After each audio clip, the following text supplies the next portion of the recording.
Baie goeienaand aan almal. Welkom hier. Dit is 'n voorreg om soveel mense te sien by die Hemelvaartdag van ons Here Jesus Christus. Hierdie is dit is een van die groot feeste in die Christelike kalender. Maar as jy nou dink aan die groot feeste wat gaan oor Jesus, dan het ons Kersfees, ons het Paasfees, ons het Hemelvaart. Pinkster gaan nou oor die Heilige Gees, maar as jy daai 3 vat, dan Hemelvaart is die een wat nie 'n vakansiedag is nie. Daarom is dit eintlik mooi om te sien as mense nog steeds kerk toe kom, al is dit 'n gewone werksweek, 'n gewone werksdag, om nog steeds hierdie aand af te baken, om hierdie belangrike feesdag te vier. In 'n sin kan ons eintlik sê, dit maak nogal sin dat ons regering die heel eerste feesdag wat gegaan het, was Hemelvaart, want Hemelvaart is die mees uitdagende feesdag vir 'n ongelowige regering, want dit sê, jy is nie die ware koning nie. Jy is nie die hoogste koning nie eerder. Dit sê, daar is 'n koning op die hemelse troon wat sit bo elke koning hier op aarde, en dit is Jesus Christus. En vanaand gedenk ons dit. Vanaand gedenk ons dat ons verlosser nie net gesterf het nie net opgestaan het nie, maar ook opgevaar het en sit aan die regterhand van God op die troon. Met dit gesê, kom ons verootmoedig onsself dan. Ons word stil voor die Here onse God.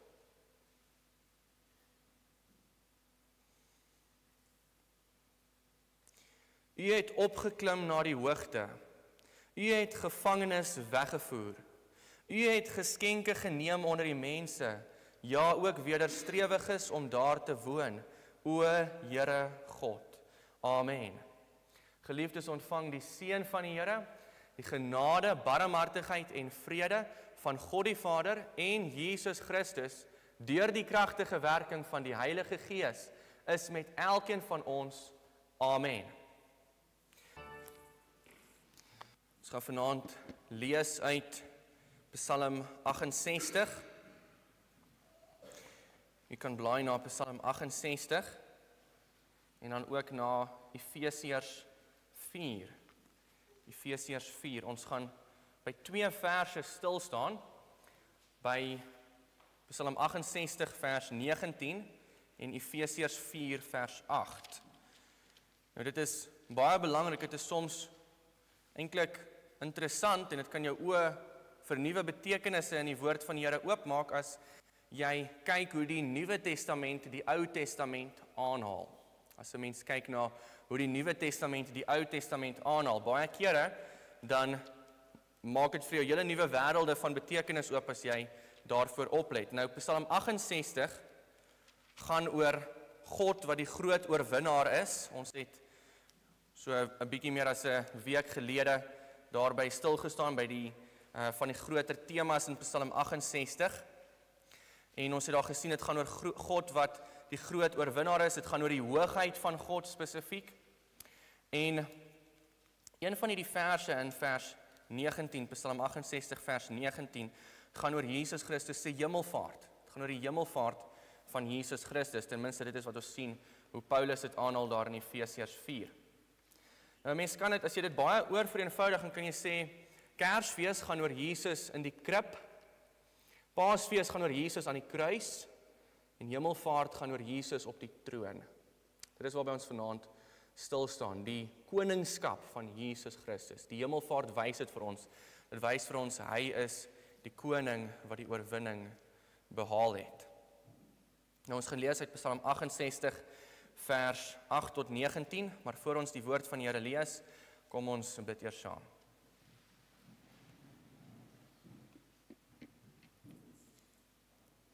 Onse Vader wat woon in die hemel, ons prys U, ons verheerlik U vir wie U is. U is die hoë en heerlike God. U is die een wat van ewigheid af sit op die troon. U is die heerser oor hemel en aarde, want ja, Here, U het dit gemaak. U is die skepper. U en U alleen is God. En U het U seun in U goeie tyd in hierdie wêreld ingestuur om gebore te word, om te lewe, te ly, te sterwe, op te staan uit die dood en op te vaar na die hemel. Hy het dit alles gedoen En daardeur kan ons sien dat hy die oorwinnaar is. Hy sit op die troon nou. Hy is die koning op hierdie oomblik. En hy eis verantwoording van elke mens op aarde. Ons is hier voor U. Ons buig ons hoofde, ons verootmoedig onsself voor U. Ons bely dat ons van nature skuldig staan voor die Here Jesus Christus. Ons vra dat U ons sal vergewe in sy bloed. Ons vra dat U ons verstand en ons harte sal oopmaak nou om U woord te hoor en te verstaan. Help ons om deur U woord U te aanbid, om deur U woord bly te wees en U te verheerlik vir Jesus Christus se hemelvaart. Help ons om 'n lied van oorwinning te sing vir die koning wat op die troon sit. In sy naam bid ons dit. Amen.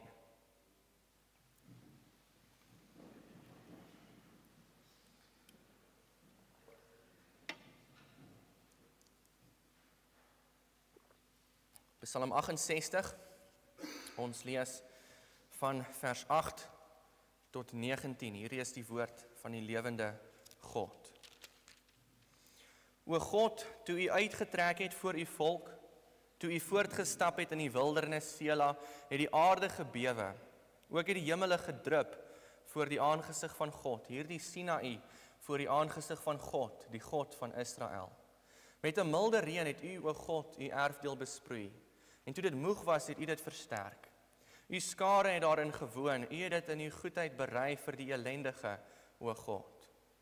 Die Here het die woord laat hoor, die vroue wat die goeie tyding gebring het, was 'n groot skare. Die konings van die leerskare vlug, hulle vlug, en sy wat tuis gebly het, verdeel die buit.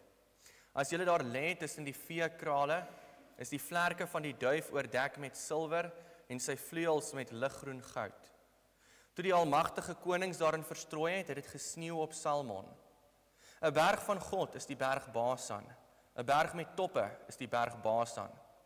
Waarom kyk julle afgunstig, o berge met toppe, na die berg wat God begeer het vir sy woning? Ja, die Here sal daar woon tot in ewigheid. Die waans van God is 10.000, duisende maal duisende. Die Here is onder hulle, dit is Sinaï in heiligheid. U het opgeklim na die hoogte. U het gevangenes weggevoer. U het geskenke geneem onder die mense, ja ook wederstrewiges om daar te woon, o Here God. Ek lees weer vers 19, ons teksvers. U het opgeklim na die hoogte, U het gevangenes weggevoer, U het geskenke geneem onder die mense, ja ook wederstrewiges om daar te woon, o Here God. En dan blaai ons na die Nuwe Testament, na die brief aan die Efesiërs, Efesiërs 4, ons lees daar van vers 7 af, Efesiërs 4 vers 7 tot 10, ons gaan nie by die hele deel stil staan nie, ons gaan net stil staan by vers 8, maar ons lees Efesiërs 4 vers 7 tot 10. Maar aan elkeen van ons is die genade gegee, volgens die mate van die gawe van Christus. Daarom sê hy, toe hy opgevaar het in die hoogte, het hy die gevangenes gevange geneem en gawes aan die mense gegee. Maar dit, hy het opgevaar. Wat beteken dit anders as dat hy ook eers neergedaal het in die onderste dele van die aarde? Hy wat neergedaal het, is dieselfde as hy wat opgevaar het bokant al die hemele, sodat hy alles tot volheid kan bring. Dit is die woord van die Here. Geliefde gemeente van ons Here Jesus Christus, Piet Hein was 'n admiraal in die Nederlandse vloot in die 17de eeu.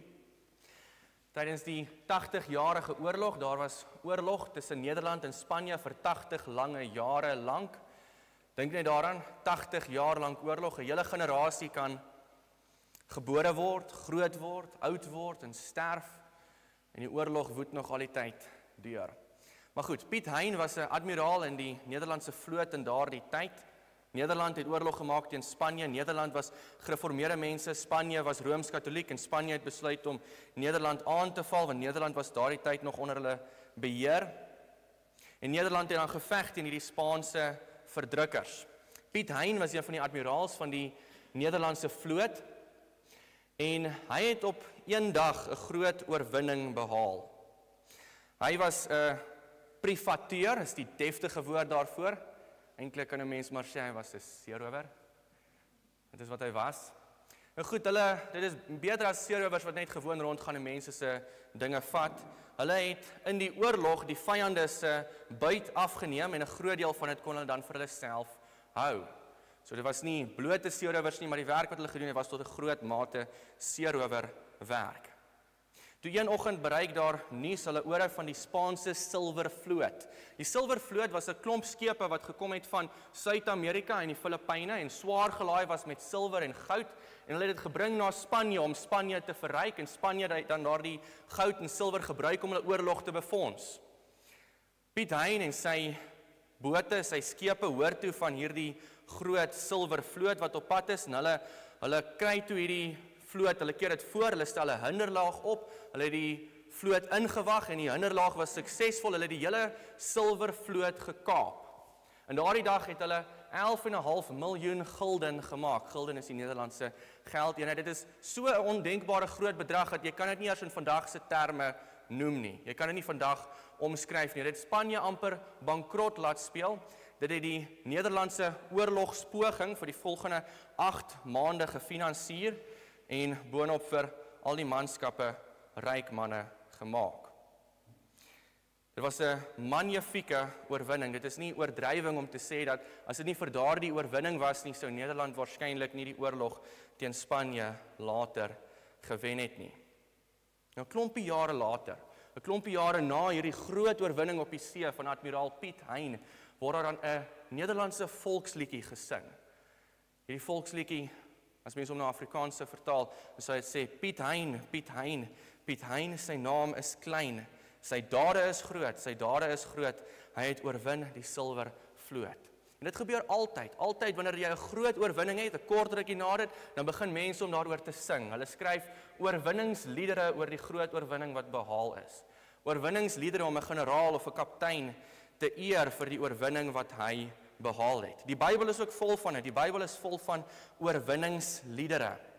Miriam sing in Eksodus 15 'n oorwinningslied nadat Farao en al sy soldate in die Rooi See verdrink het. Gaan lees dit. Dis 'n oorwinningslied na in Eksodus 15. Deborah sing 'n oorwinningslied nadat Sisera gesterf het onder die tentpen van Jael. Gaan lees daarvan in Rigters 5. En Paulus sing vir ons die groot Christelike oorwinningslied van die gelowige in Romeine 8 vers 31 tot 39. As God vir ons is, wie kan teen ons wees? Die Bybel is vol oorwinningsliedere.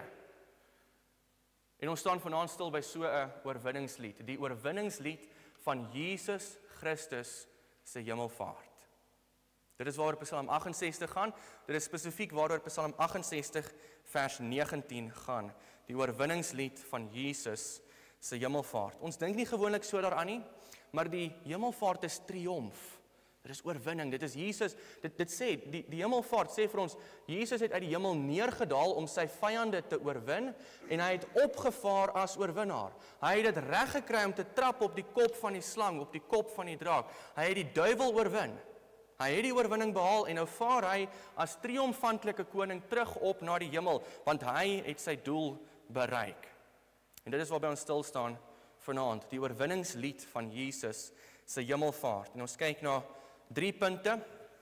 Eerstens die lied van die waaragtige God, tweedens die lied van die bevrydende koning en derdens die lied van die oorvloedige skenker. So die eerste punt van die preek is die lied van die waaragtige God. Nou kom ons begin daar by Psalm 68, Psalm 68 vers 19 en eintlik soos ons hierdie gaan lees, jy moet jou vinger op 2 plekke in die Bybel hier nou maar oop hou. Jy moet een vinger hê by Psalm 68 en een vinger by Efesiërs 4 en ons gaan so tussen die 2 gedeeltes heeltyd blaai.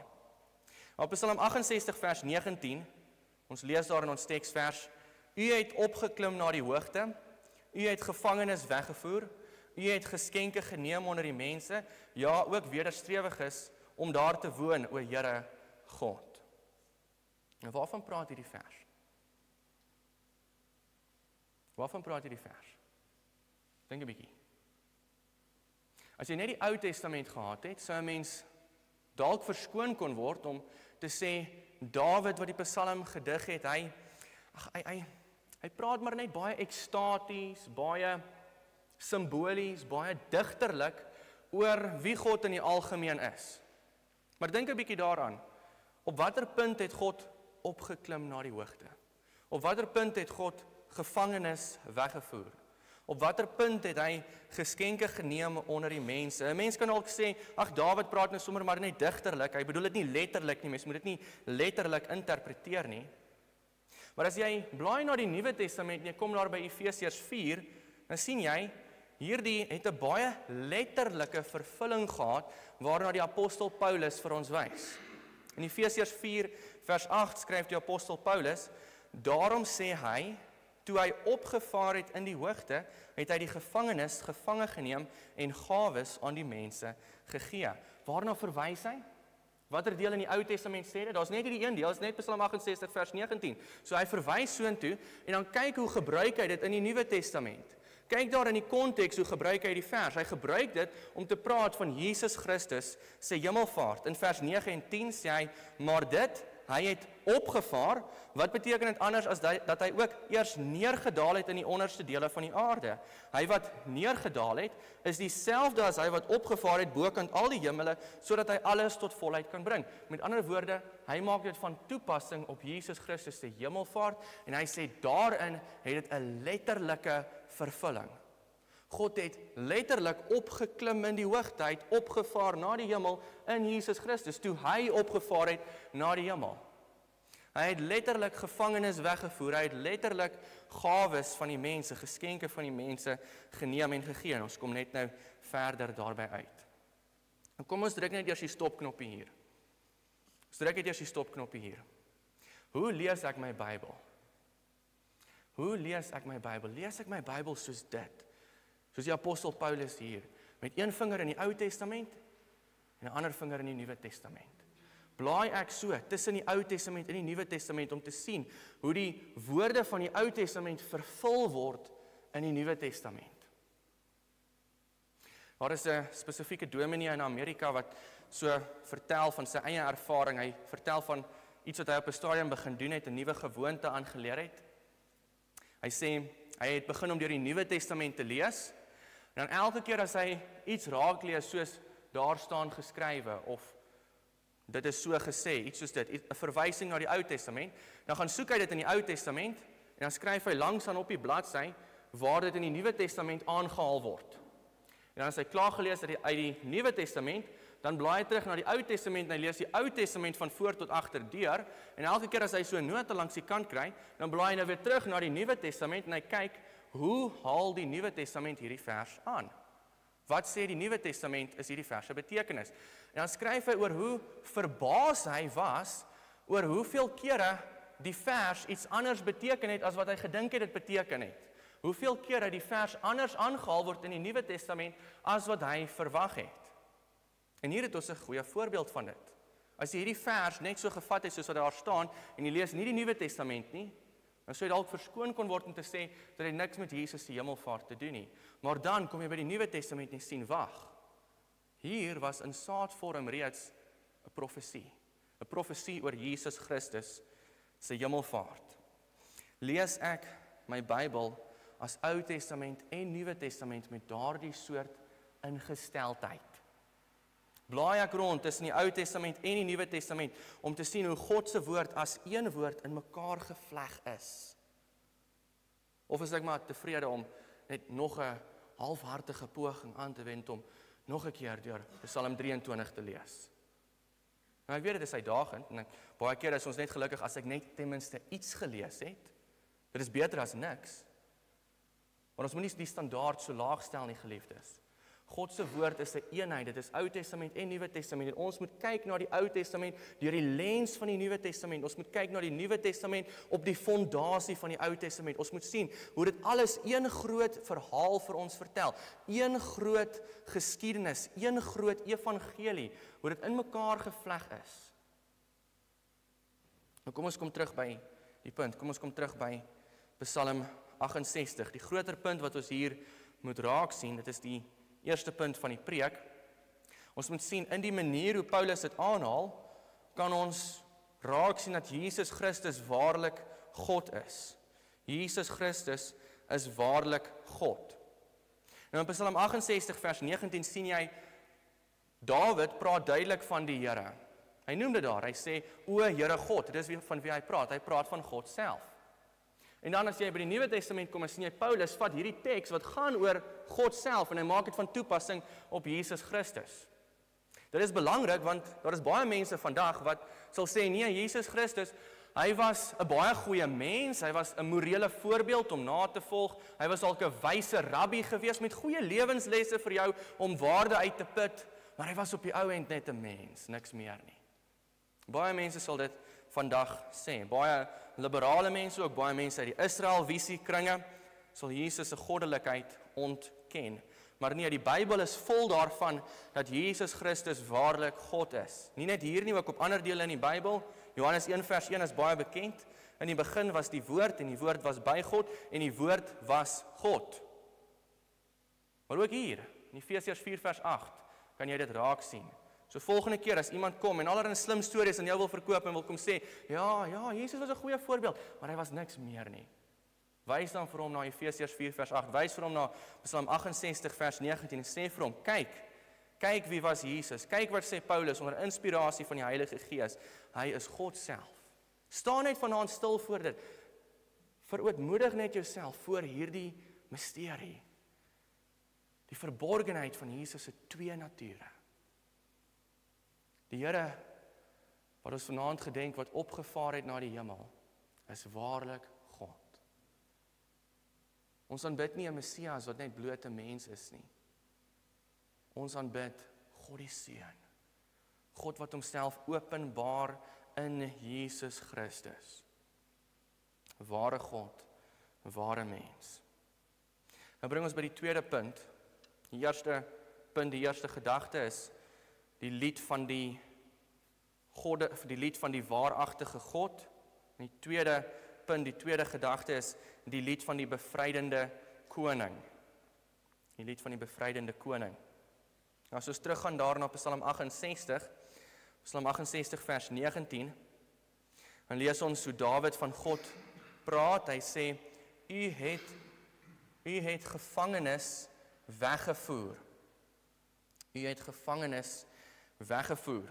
Dit is nie 'n slegte vertaling nie, maar die Hebreëus is eintlik dubbelsinnig. Jy kan dit ook vertaal om te sê, U het gevangenskap gevange geneem. Sommige Engelse vertalings vertaal dit so, U het gevangenskap gevange geneem. Dit is dubbelsinnig. Heel waarskynlik praat Dawid hier, hy beskryf simbolies hoe die Here iemand is wat al sy vyande, hy vang hulle en hy voer hulle weg na sy eie land. Hy is soos 'n koning wat gevangenes gaan neem het en dan neem hulle na sy eie land om hom daar te dien. Dit is hoe Dawid die Here hier beskryf. Maar jy kan dit ook so verstaan om te sê, een van die vyande wat hy wegvoer in gevangenskap, is gevangenskap self. U het gevangenskap gevange geneem. U het gevangenskap gevange geneem. 'n Mens kan amper sê, God verslaaf slawerny. Of hy verdruk verdrukking. Of hy maak die dood dood. 'n Mens kan sê, God neem gevangenskap gevange. As ons blaai na Efesiërs 4 vers 8, dan sien ons dieselfde dubbelsinnigheid daar. In Efesiërs 4 vers 8 lees ons, toe hy opgevaar het in die hoogte, het hy die gevangenes gevange geneem. Hy het die gevangenes gevange geneem en dit kan weer beteken, hy het gevangenskap gevange geneem. Weer dieselfde prentjie. Jesus is die koning wat sy vyande gevange neem en een van die vyande wat hy gevange neem is gevangenskap self. Hy neem gevangenskap gevange. Wat beteken dit? Wat beteken dit? Dit beteken Jesus is die groot bevryder. Hy is die koninklike bevryder. Hy breek die kettinge van slawerny. Die Bybel is vol daarvan. Die Bybel is vol daarvan dat God kom om te bevry. Die 10 gebooie begin mos so nie, waar nie? Die 10 gebooie begin mos so. Hoe begin die 10 gebooie? Jy mag geen ander gode voor my aangesig hê nie. Is dit hoe die 10 gebooie begin? Nee. Hoe begin dit? Ek is die Here jou God wat jou uit Egipte land, uit die slawehuis uitgelei het. Lank voor jy hoor van wat God van jou eis, moet jy eers hoor wat hy vir jou gedoen het. Hy het jou bevry. Die Bybel is vol daarvan, die Bybel is vol daarvan dat God ons bevry. Hy is ons bevryder, U die God van ons behoud, soos ons sing in Gesang 105. As die Seun julle dan vrygemaak het, sal julle waarlik vry wees, sê Jesus in Johannes 8 vers 36. Hy is die groot bevryder. In die woorde van Psalm 124 vers 7, ons siel het vrygeraak soos 'n voël uit die vangnet van die voëlvangers. Die vangnet is gebreek en ons het vrygeraak. Ek onthou toe ek 'n kind was, het ek so 'n wip sou ek stel vir duwe om 'n duif te probeer vang. Jy vat 'n emmer en jy sit 'n stokkie onder die rand van die emmer en jy laat die emmer so staan op die stokkie en dan maak jy 'n toutjie vas aan die stokkie en jy gaan sit 'n end verder en jy kruip weg en jy gooi krummels onder die emmer en wat ook al en jy sien hoe die duif kom en hy vlieg en hy gaan pik aan die krummels. Dan trek jy die toutjie, dis 'n eenvoudige wip. Nie baie ingewikkeld nie. Jy trek die toutjie, die stokkie vlieg uit en die emmer val op die duif en hy vang die duif vir jou. En dan as jy nader kom en hoor jy die duif probeer om uit te kom. Hy vlieg, natuurlik kan hy nie. Hy kom die emmer hou hom vas. Ek was dan nie wreed nie. Ek het 'n bietjie die duif vasgehou vir 'n ruk en hom dan gegooi het hy wegvlieg. Nou die duif sou so vinnig soos nog iets probeer net om weg te kom. So bly om sy vryheid weer te kry. Dit is wie ons is. Elkeen van ons wat hier sit. Daar is iets van nature wat ons gevange hou. Kettings wat van ons slawe maak. Die duiwel het ons vas soos 'n duif in sy wip. En Jesus Christus is die een wat vir ons kom vryheid gee. Hy bevry ons soos 'n voël uit die net van die voëlvanger. Hy bevry ons van ons sondes, hy bevry ons van ons verslawings, hy bevry ons van ons verkeerde gedagtepatrone. Hy bevry ons van ons bose gewoontes. Dink net daaraan. Watter dinge is daar in u lewe wat van u 'n gevangene maak? Watter kettings is daar wat jou vasklem? Dalk sit jy vas in die diep kelders van depressie. Jy is 'n gevangene daar. Dalk is jy vasgeweef in die spinnerak van 'n pornografieverslawing.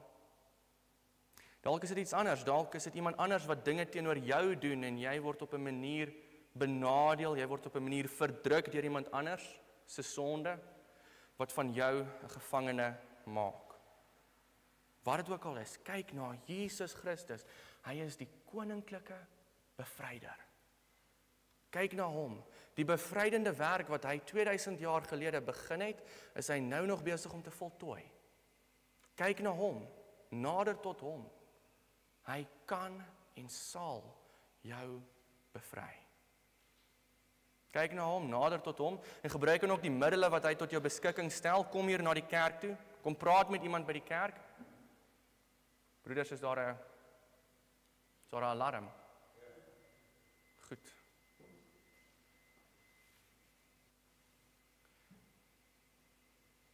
Kom ons vind nou maar uit.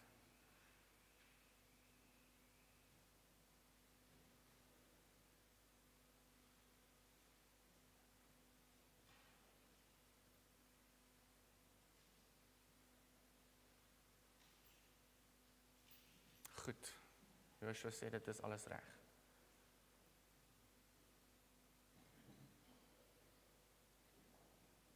Goed, kom ons kom terug hier.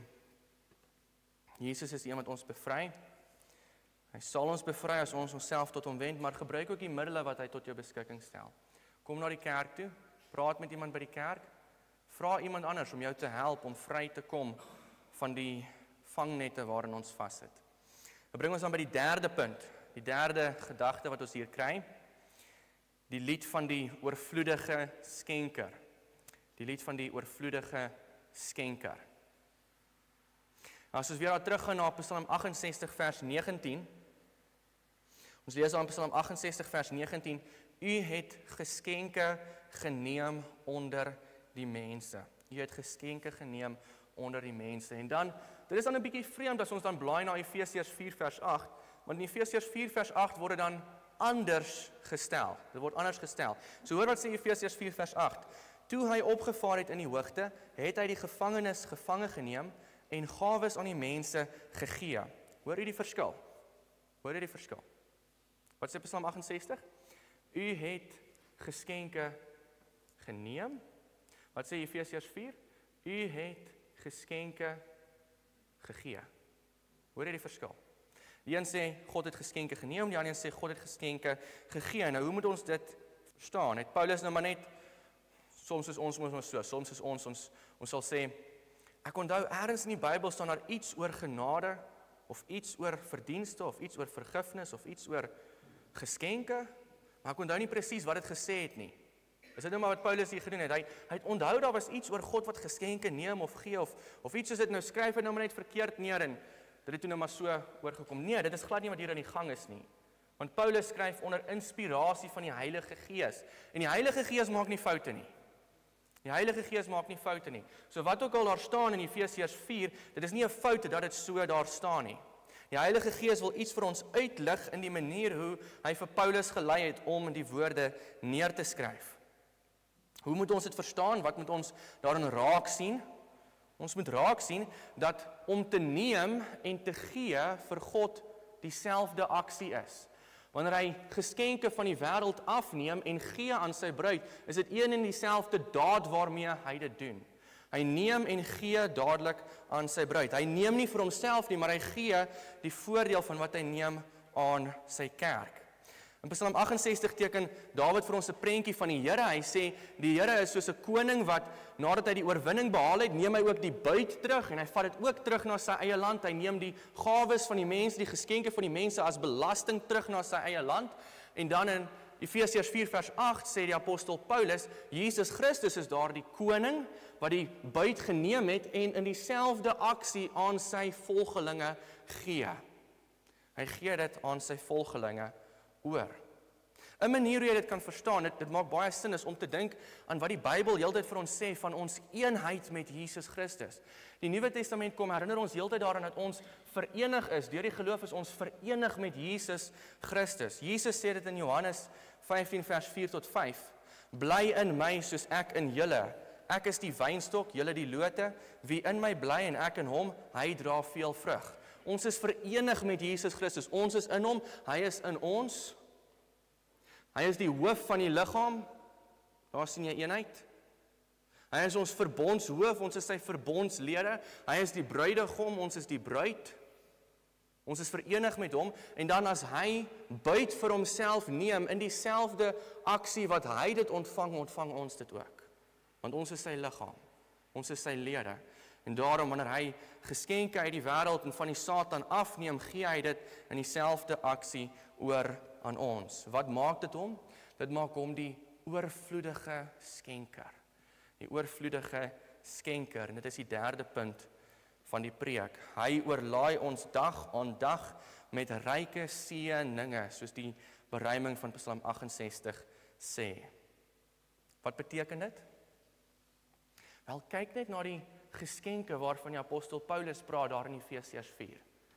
Van watter geskenke praat hy? Praat hy van 'n groot klomp geld in die bank? Of 'n hele hoop goud en silwer? Praat hy van 'n hele klomp nuwe sportkarre wat God vir al sy kinders kom uitdeel? Nee, dit is nie geskenke waarvan hy praat nie. Van wat praat hy? Hy praat van die geestelike genadegawes wat God vir elke gelowige gee. Dit is wat ons daar lees in Efesiërs 4 vers 7. Maar aan elkeen van ons is die genade gegee volgens die mate van die gawe van Christus. Daardie genade verwys na die geestelike genadegawes waarmee God elke liewe gelowige salf. Julle wat hier sit in die gemeente. God gee aan julle geskenke. Daardie geskenke is die gawes wat hy gee sodat julle die kerk kan dien. Sodat ons produktief in sy koninkryk kan arbei, sodat ons kan werk vir die koms van die koninkryk van die Here. God gee vir ons daardie gawes om ons daarmee te seën en spesifiek hy gee vir die kerk die geskenk van amptdraers. Hy gee vir die kerk die geskenk van amptdraers. Ons lees dit daar in vers 11. Dit is spesifiek waaroor hy hier skryf.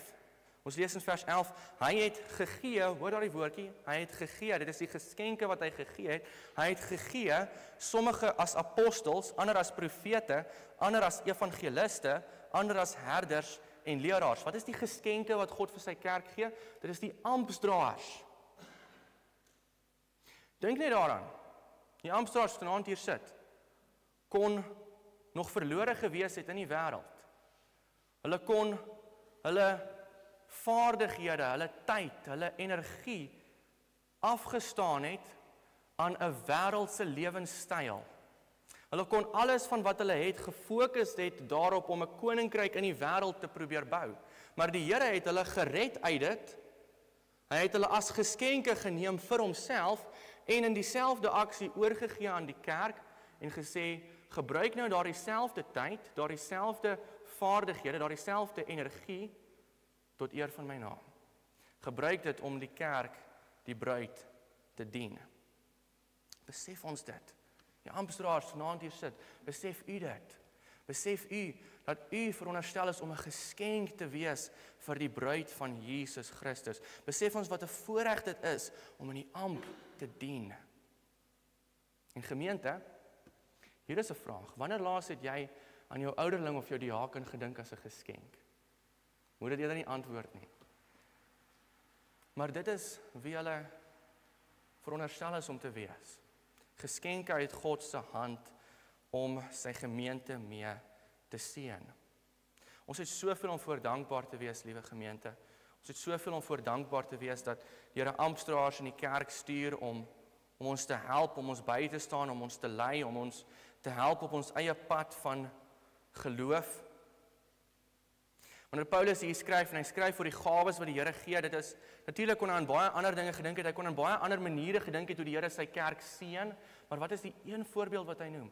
Wat is die eerste ding wat op sy gedagte is die wonderlike geskenk van amptdraers. Ouderlinge, diakens, herders en leraars, dit is hoe God sy gemeente seën. Kom ons sluit af. Ons het begin met die Nederlandse oorwinningslied van Piet Hein. Daar is baie voorbeelde ook in die Afrikaanse taal. 'n Mens kan dink aan baie liedjies oor die Boereoorlog van De Wet, daardie bekende volksliedjie, tot meer moderne items soos Delaray en allerlei ander liedjies. As daar 'n oorwinning behaal word, dan kort daarna het iemand al 'n liedjie daaroor geskryf, het iemand 'n oorwinningslied geskryf. Ons kry so 'n oorwinningslied hier in Psalm 68, 'n lied wat die oorwinning van God oor al sy vyande besing, en spesifiek hier in vers 19, 'n lied oor die oorwinning van Jesus Christus in sy hemelvaart. Niemand hou van 'n verloorder nie. Nee? Niemand hou van 'n verloorder nie. En gelukkig is ons koning nie 'n verloorder nie. Dit is wat ons vanaand gedenk. Jesus Christus het oorwin. Hy het die triomf behaal. Hy het opgevaar na die hemel en hy sit nou as oorwinnaar aan die regterhand van die Vader. Ons gedenk sy oorwinning deur hom te prys as die ware God. Dit is die eerste punt. Hy is waarlik God. En ons prys hom as die ware God. En ons gedenk ook sy oorwinning deur in hom bly te wees dat hy ons bevry. Dit is die tweede punt. Hy is die bevryder. En ons gedenk ook sy oorwinning deur hom te dank vir die wonderlike genadegawes wat hy vir ons skenk. Dit is ons oorwinnaar. Amen. Kom ons bid saam.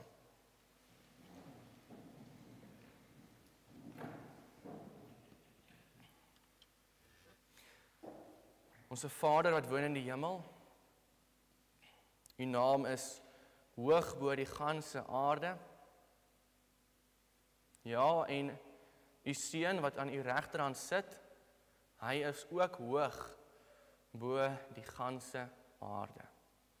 Hy het uit die hemel uit neergedaal, 'n mens geword, die lydingspad gestap, gesterf, neergedaal tot die onderste plekke van die aarde en ook opgestaan uit die dood en opgevaar na die hemel.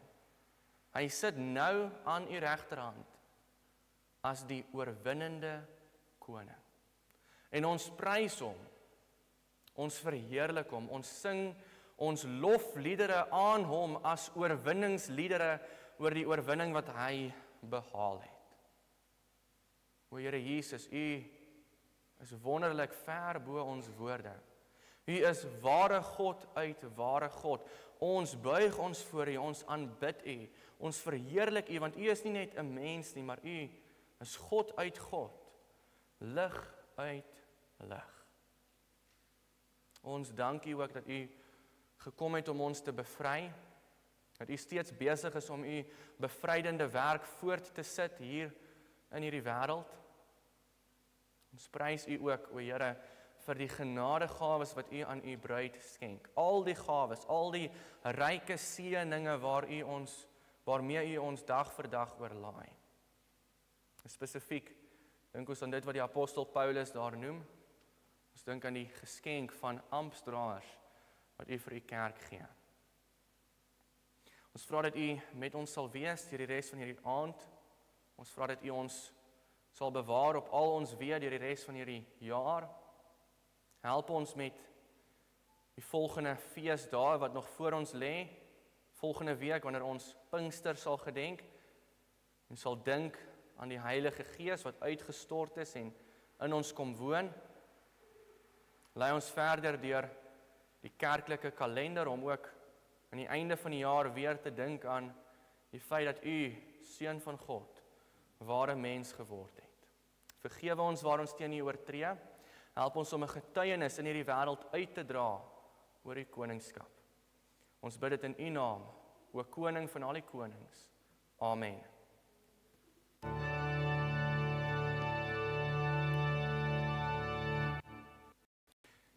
Die Here stuur ons weg onder sy seën.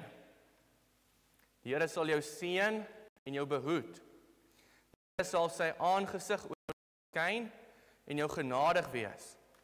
Die Here sal sy aangesig oor jou verhef en aan jou sy vrede gee. Amen.